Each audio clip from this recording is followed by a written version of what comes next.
It's 10 p.m. Do you know where your children are?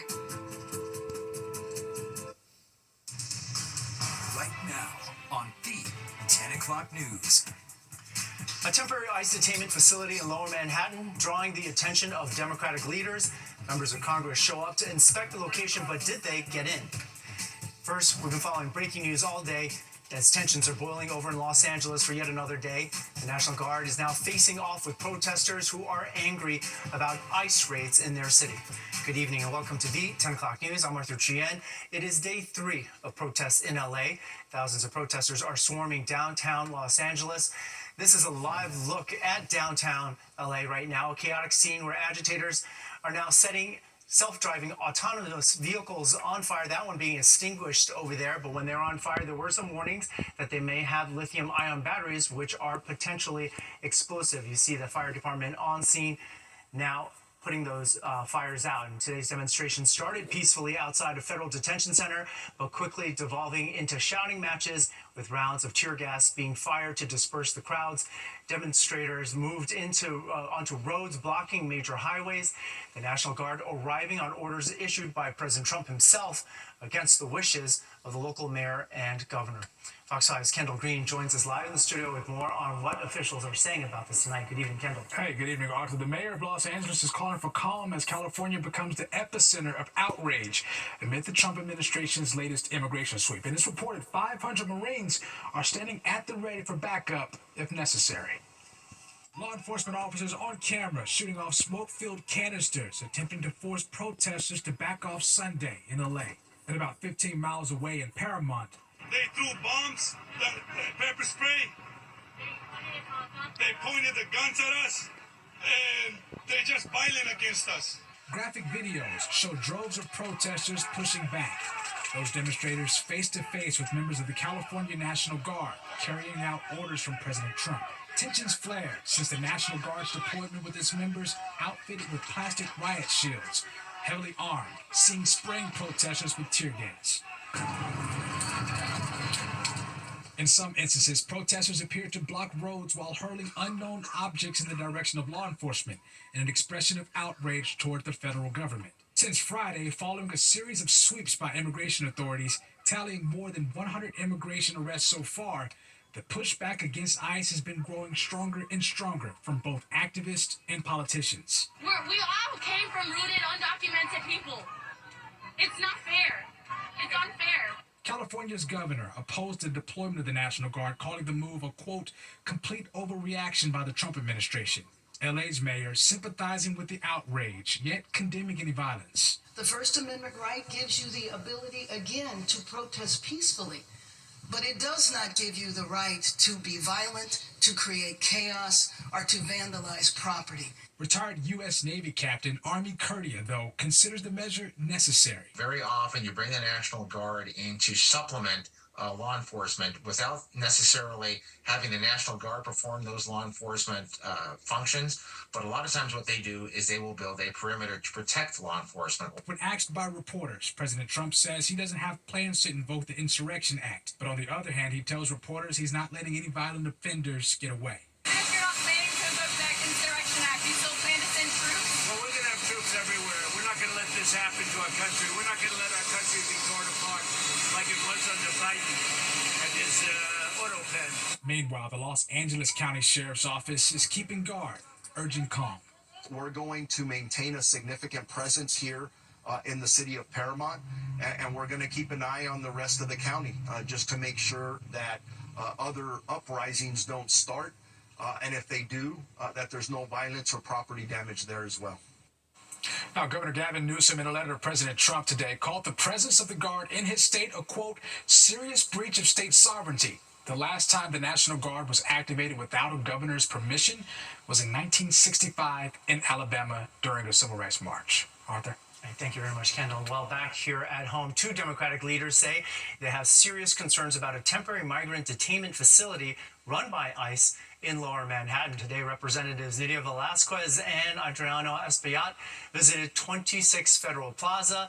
They say they were allowed into the lobby but denied entry to the 10th floor where migrants are being held. They claim the facility has many problems, including overcrowding, unbearable heat and people being forced to sleep on bathroom floors.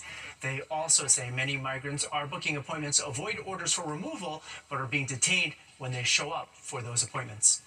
Constitutional duty is to have oversight over these agencies and to ensure that we supervise and ascertain whether the conditions in these facilities are just or not.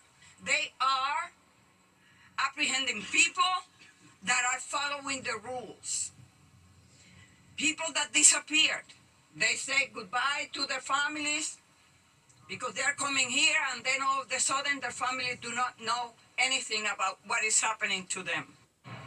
Today's visit comes after 22 protesters were taken into custody yesterday for blocking traffic during demonstrations against ICE operations in New York City. And developing tonight, we are less than 2 hours away now from President Trump's latest travel ban. It goes into effect at 12:01 tomorrow morning. As of then, people from 12 mainly African and Middle Eastern countries will be impacted. The president says he's targeting countries with a, quote, large-scale presence of terrorists. Haiti, Somalia, Afghanistan, and Myanmar are among those 12 countries. Stay up to date on this story and more with the Fox Local app. Download it for free on your phone to stay informed while on the go. Police have made an arrest tonight following a boat fire in the Bronx that took place last night. Officials say 33-year-old Joshua Brito was operating that boat, is now charged with DWI and reckless endangerment. Meanwhile, officials are trying to determine what led to that boat fire near Hart Island. This happened around 8:30 last night on the Long Island Sound. Nearly 24 people ended up in the water, mostly swimming to safety, while a few had to be rescued. Investigators are now trying to determine if the boat exploded or if a fire somehow started on board and then spread. And testimony resumes in the Sean Diddy Combs sex trafficking. Combs has signed an executive order cementing the definition of anti-Semitism into city policy. It implements the International Holocaust Remembrance Alliance's working definition of anti-Semitism. The mayor is also calling on the city council to sign a bill that would make it law. Today, New Yorkers walk to remember the lives of 2 Israeli-American hostages whose bodies were recovered last week.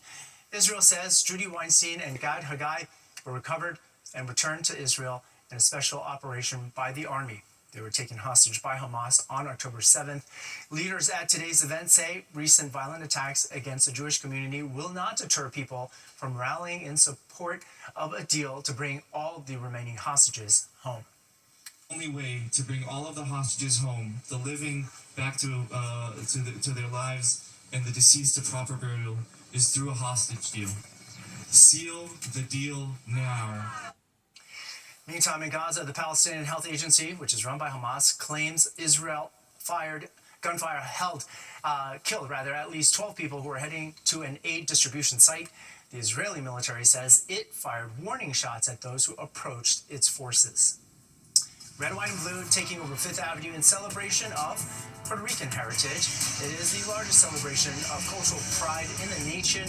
We take you dancing down Fifth Avenue. And Audrey Puente, speaking in Puerto Rico, is here with the forecast. Hi, Audrey. Hi, Arthur. It was a great day for a parade, and temperatures are pretty nice right now, mostly in the 60s. We have lots of clouds in place, and we also have some rain showers moving through the tri-state area. I'll let you know if it'll be a wet start to the week coming up. Tina? You're watching the 10 o'clock news. If you were out and about today, you might have spotted a little Puerto Rican pride on display. The 68th annual Puerto Rican Day Parade took place right here in Manhattan, celebrating the deep-rooted culture of the Puerto Rican people. Fox 5's Michelle Ross takes us up and down Fifth Avenue. Kicking off along Fifth Avenue is the 68th annual Puerto Rican Day Parade. We're proud of our land, we're proud of our culture, and we're proud to be here to celebrate with them. This year's theme is Plantando Bandera, which literally translates to planting a flag, but figuratively it means planting roots, which recognizes how the Puerto Rican community across the world has established roots and built a cultural presence globally to preserve its heritage. The parade spans 30 35 blocks from 44th Street to 79th Street. More than 1 million people attended and participated in the parade, which makes it the largest celebration of Puerto Rican culture in the country. It's a beautiful day. God bless you. And this is the way supposed to be in the United States. Get together. And music by Puerto Rican artists were heard throughout. We even caught our own Audrey Puente supporting her brother Tito Puente Jr. performing on a float. And an important mission of the parade is higher education. It awards 100 scholarships to students.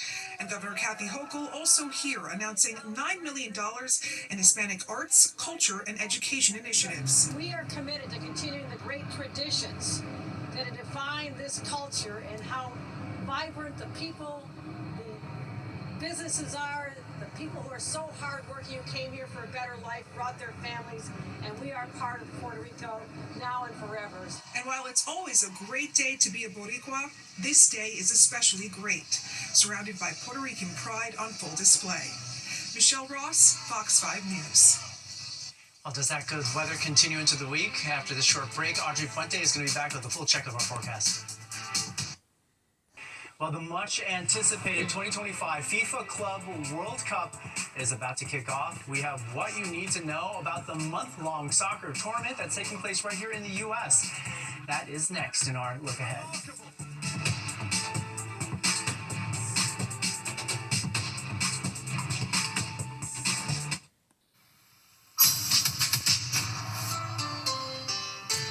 Time now for a look ahead at some stories happening this week. Early voting has now wrapped up in the state of New Jersey for their primary. That's for governor. Today was the last day ahead of primary day, Tuesday. Voters will select Democratic and Republican candidates for governor. Leading Democratic candidates include Representative Mikey Sherrill, Newark Mayor Ras Baraka, Jersey City Mayor Steve Fulop, and Representative Josh Gottheimer. Former State Assemblyman Jack Ciattarelli, endorsed by President Trump, leads the Republican field. The New York Mets will host their 9th annual Pride Night at Citi Field on Friday. The Mets will host a free pregame Pride party hosted by JanSport from season 12 of RuPaul's Drag Race. The first 15,000 fans in attendance will receive an exclusive Pride tank top. The Mets then face the Tampa Bay Rays. That game starts at 7:10 p.m. And on Saturday, the FIFA Club World Cup kicks off at Hard Rock Stadium in Miami. Al Ahly FC from Egypt takes on Inter Miami CF. The entire soccer tournament runs through July 13th with the final in our area at MetLife Stadium. We're going to be right back, but first let's take a look at what we need to know about tomorrow's commute. It's time for the Spectrum Traffic Track. They're feeling ducky on Staten Island. The NYPD rescued a group of ducklings that were stuck in a sewer. This was yesterday morning near Sideman Avenue and Amboy Road in Eltingville. The ESU was able to excavate the baby ducklings and reunite them with their mother. Okay, Audrey Puente's got our last look at the 40. Well, that wraps up the news for our weekend. You're all caught up for the week ahead. If you've missed any part of the 10 o'clock news, you can always catch an encore on our free streaming app, Fox Local. Just scan this QR code on your screen right now to download the free Fox Local app on your phone, where you can then stream our newscast anytime. Stay with us. Sports Extra with Tina Cervasio starts right now.